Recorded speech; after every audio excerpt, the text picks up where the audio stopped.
play so I can get to work. 2 days in, how's practice been so far this week? Been good. They practiced good yesterday, and I thought a good practice today.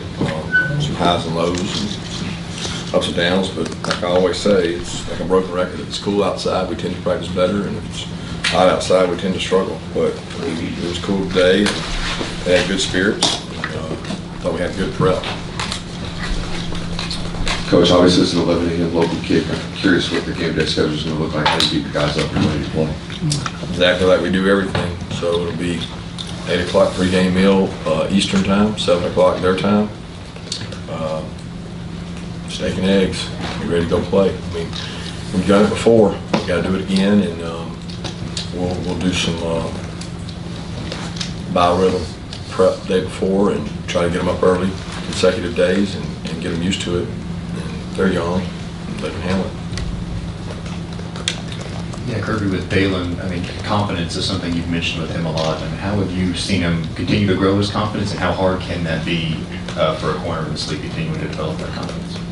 Well, I think if you don't have confidence, you'll never be a corner in this league. Like, you better have some confidence, and whether you play well or not, you better have it, because they're going to keep coming at you. They're going to challenge you. There's great wideouts and throwers and catchers in this league are elite.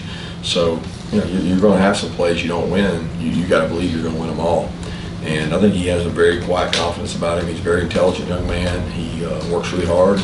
You know, he's in a tough competition too, because Julian Humphrey has played well and done a good job. I mean, every day out of practice, I thought Julian had a really good practice today. So we want to continue to get those guys better and let them compete.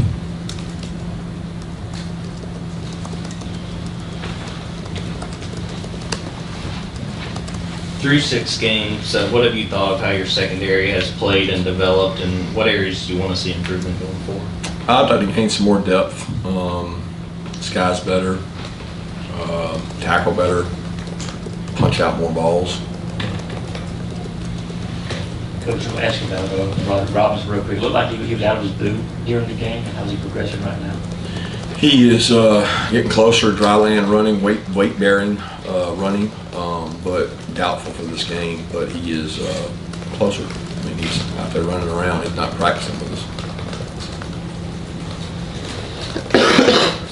Kirby, Mark Stoops was talking about NIL yesterday. I'm not sure if you heard about those comments. He said, I can promise you, Georgia, they bought some pretty good players. You're allowed to these days. We could use some help. Is that a fair assessment? What's your reaction to that?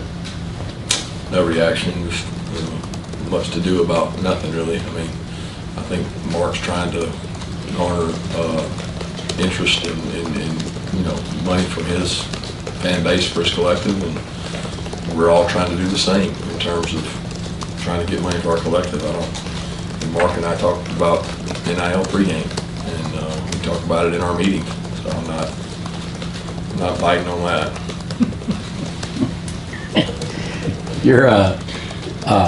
You're slowly getting healthier. You're talking about Rod. Kendall came back at the running back position. How does this affect Dylan Bell, if any, or does he continue on that track of?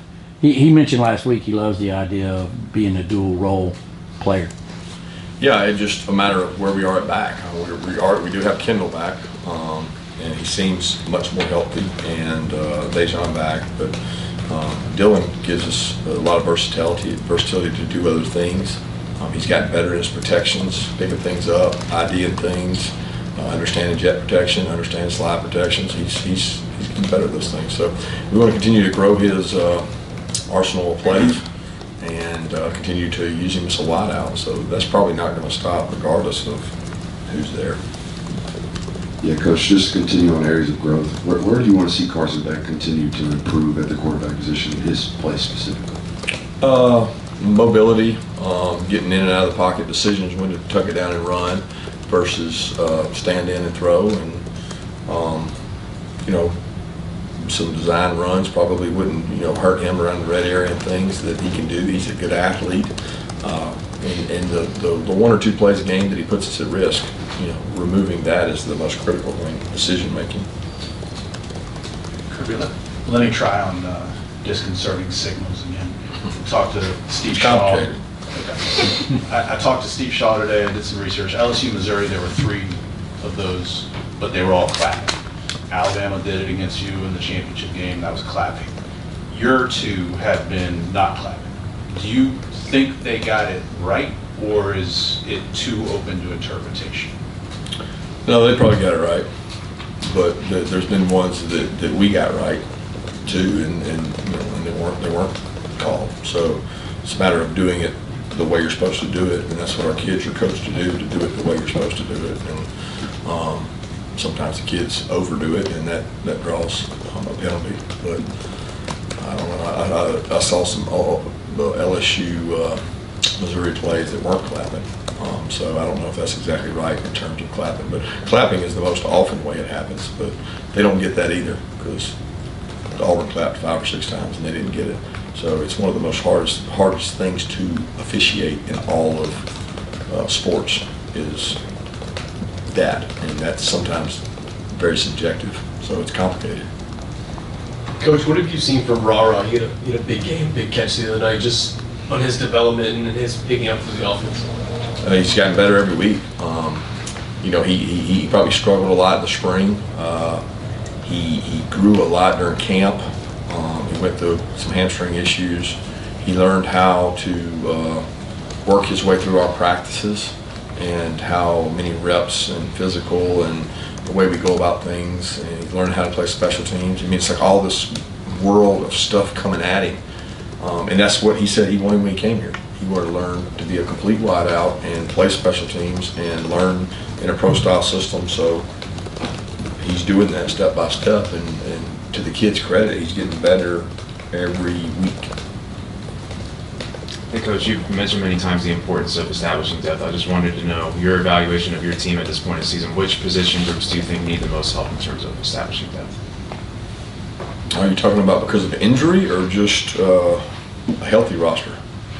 In general, just having guys ready to get game reps. I'm really confused. I mean, we have more depth at some positions than others. We're thin at some positions. We're thin at some positions because of injuries, and we're thin at some positions because of not recruiting enough guys or enough guys that are playing winning football. So that varies for different reasons. You know, like so. I wish we had more depth at every position, but some are better than others. Kirby, any rhyme or reason for the lack of forcing fumbles from the defense, or is it just kind of lucky?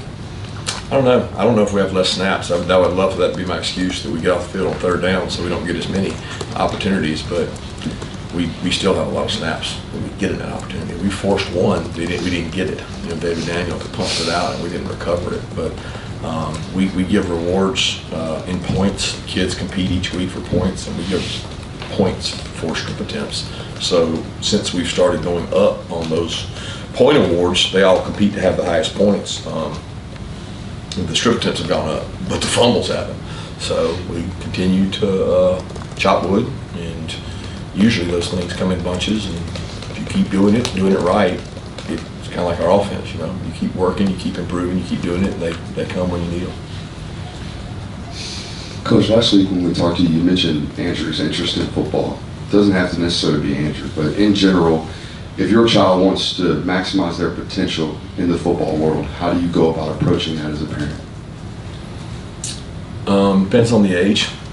You know, if we're talking about a 6-year-old, I don't know that we're going to get there at that age. If we're talking about a 14-year-old, he better be well into it and like contact and like the toughness it requires to play the sport. So I think there's stages in development, and there's a lot of places in the state of Georgia that have unbelievable youth football programs, and that's usually a good sign for us because they develop talent, and kids choose to stay in football when they have good coaches. Kids choose to leave football when they have bad coaches. So I think the biggest thing is who are the coaches developing your child. Yeah, Raylan Wilson picked up a half sack last week. When he has a chance, and not just him, but other young players have a chance to get those reps late in game. How important is that for them, with them obviously also trying to contribute on special teams and do other things to maybe not move their way up the depth chart, but still grow their game? Yeah, they get confidence. I think they get a reward for what they work on in practice. I think so many young players, in my experience of being the places I've been, especially at the higher end, there's a misconception that I'm going to walk in and take over the world because everybody's told me how good I am. And we've signed at Alabama and here and everywhere I've been, FSU, LSU, there's been unbelievable players we signed. And very few have instant success.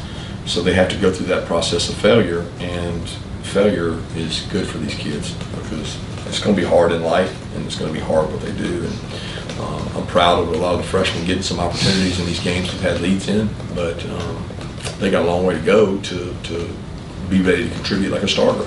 And it starts in the meeting room, not taking notes or taking notes, walk through. They don't walk through like the other guys. I showed 10 minutes of tape today that was, look at this guy walk through and look at this guy walk through. They're doing the exact same play. One's a senior and one's a freshman. Look at this guy's intentional way he walks through and he shows his eyes and he puts his hands on people. And then you got a guy that's a freshman that's just casual and just like it doesn't matter because he doesn't think he's going to play. Well, the difference in that is just stunning. So I think learning how to be a good player is part of the process. It seemed like, correct me if I'm wrong, I know you will, it seemed like Marvin Jones Jr. played considerably fewer snaps this past week than he did the previous week at Auburn. Is that a fact? And if so, why? And how's his development coming out of there? Because obviously you have a lot of players to choose from at that position in particular. No, he's doing great. Marvin was dealing with an ankle injury. He sprained his ankle on Tuesday of, maybe it's Wednesday. Tuesday or Wednesday he sprained his ankle and stepped on him. Rock collided and stepped on it. He rolled his ankle, couldn't practice. Couldn't practice Wednesday, Thursday, Friday. Felt like he could go Saturday. We took him out for warm-ups and he thought he could go, and he was able to go a little bit. He played some. He really pushed through the pain really well, but just wasn't. He didn't get a lot of reps in terms of it, and you know probably wasn't quite 100%, but played more in the previous games. But he's had a run of tough luck with 2 games almost missed with different things, and he's done a great job in practice, and he's got a really bright future. He's a very talented player. He's very smart. He's one of the guys that we can say he knows the defense inside and out and can go out there and execute it at a high level. Kirby, Vanderbilt's undergoing some stadium upgrades. Have your organization, have they checked on like how that might affect your game day, what you do in terms of pregame, during the game, et cetera? Yeah, we got some different things that they've handled with our ops people in terms of where we arrive, where we go, where we change, where we go to at halftime. All that stuff's changed. We went and site visited, saw it over the summer. Other teams have done it already. They've told us about it. I mean, we're well aware of it. We've made the players aware of it. Yeah, at that edge position, obviously, Jaylen Walker plays that in a third down role. Given some of the depth issues that you guys have had there, is there any consideration maybe in a first or second down role, maybe giving him some more snaps there? No, that's not his position. That's not quite how the game works. He's 235, 245 pounds. He could be an outside backer and play outside backer, but we're developing as an inside backer because we have other outside backers. And there's certain plays, and when the tackle's 6'6", 340 pounds, you don't ask a guy that's 240 pounds to play on that guy. If they're going to pass it every play, that'd be a great idea, but they don't do that in our league. Time for 2 more. You ready? All right, thank you. Thanks, Coach. Good job.